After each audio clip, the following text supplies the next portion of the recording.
Hi, I'm Damien, and this is the official channel of the BLS Coin Collectors Club, bringing you news and insight from the fascinating world of numismatics.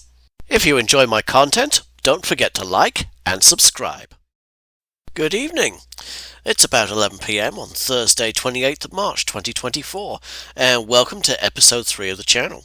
Tonight we'll be talking about the 1279 recoinage of King Edward I. I recently got my hands on some Edward I pennies, so we'll be enjoying a look at those while I go into some lovely historical detail. By the 1270s, the circulating coinage was in a pretty dire state. The previous decades had seen a massive rise in the practice of clipping. This was the illegal snipping of little pieces of silver from the edge of circulating pennies.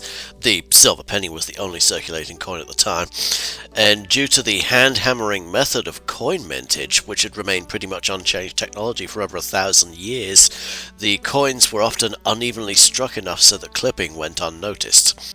If you add to this the fact that a lot of circulating coins at the time had been made decades earlier, you run into a heck of an economic issue. The coins were worn down, underweight, and not worth their face value, so King Edward and his council in early 1279 decided to redesign and reform the coinage and reorganize the whole administration of the royal mints. First minted between May and December 1279, the result was the new groats, pennies, halfpennies, and farthings. Previously, people had just cut pennies into halves or quarters to get halfpennies or farthings. Now, for the first time, round halfpennies and farthings were struck. Also joining the coinage was a 4-pence piece called a groat. All of these coins were minted using a new method for the engraving of the dies used to strike the coins, which produced coins of a more consistent standard and to a higher quality. At the time, the royal mints were based at London, Canterbury, Bristol and York, while the archbishops of the realm also had mints, one in York, one in Durham and one in Bury St Edmunds. So that they could fully implement Edward's new coinage, additional mints were opened temporarily at Chester, Lincoln and Newcastle on Tyne. The pennies we see here all hail from the royal mint at London. Unlike with previous reigns, the moneyer, or the administrator of a particular mint, was no longer an autonomous individual who answered directly to the king and council. Instead, all the royal mints of the realm were brought under the authority of a single master moneyer to ensure the coins produced were all to a single standard. The ecclesiastical or archbishop's mints still had their own moneyers, but they also answered to the same requirements. By the end of 1281, the mintage needs of the recoinage were effectively met. In order to continue supplying day-to-day coinage needs, the royal mints of London and Canterbury and the ecclesiastical mints of York and Bury St Edmunds continued to operate, while the remaining provincial mints were shut down. Roughly 20 years later, in 1300, another recoinage took place. Unlike in 1279, this wasn't a fundamental change in methods or administration, but the problem of clipping had once again reared its head, as well as a new issue, that of inferior continental imitations of the English coins flooding the economy. This was due to the English coins being struck in finer silver than their foreign counterparts. This was not on the same level as the Grand Recoinage of 1279, more of a renewal of the existing coinage, recalling clipped pieces and inferior foreign imitations, to be replaced with good official coin of the realm struck to a single standard. In order to implement this, the council reopened the royal and ecclesiastical mints of York, as well as opening provincial mints at Bristol, Exeter, Chester, Kingston upon Hull and Newcastle on Tyne.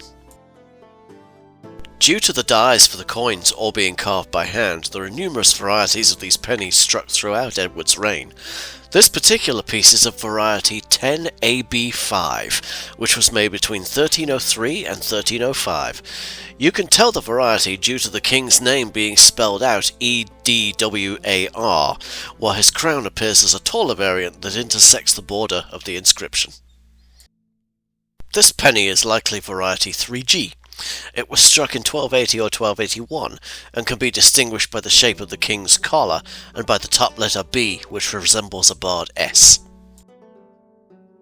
This coin appears to be of type 9B2. It was struck between 1299 and 1300 and is distinguished by the mark of a star on the king's breast and the straight edge on the right-hand fleur-de-lis of the crown. Finally, This one appears to be of type 6B, of a somewhat rare variant. Made between 1292 and 1296, it can be distinguished by the wide crown, and the spelling of the king's name EDWA instead of EDW, which is the more common appearance for almost all the other pennies of this reign. As you can see, it's sometimes hard to tell which year and occasionally even which reign a particular coin belongs to. The same basic design continued to be used for the silver coins of the realm for more than 200 years, until Henry VII's own recoinage of 1489. Although over the time the coins had shrank reign by reign. This started with Edward III's second coinage of 1335 and progressively shrinking since, until silver pennies finally ceased regular production in the early 17th century. Next time, a short glossary of numismatic terms and phrases. If you enjoyed this video, give us a like, and don't forget to hit that subscribe button.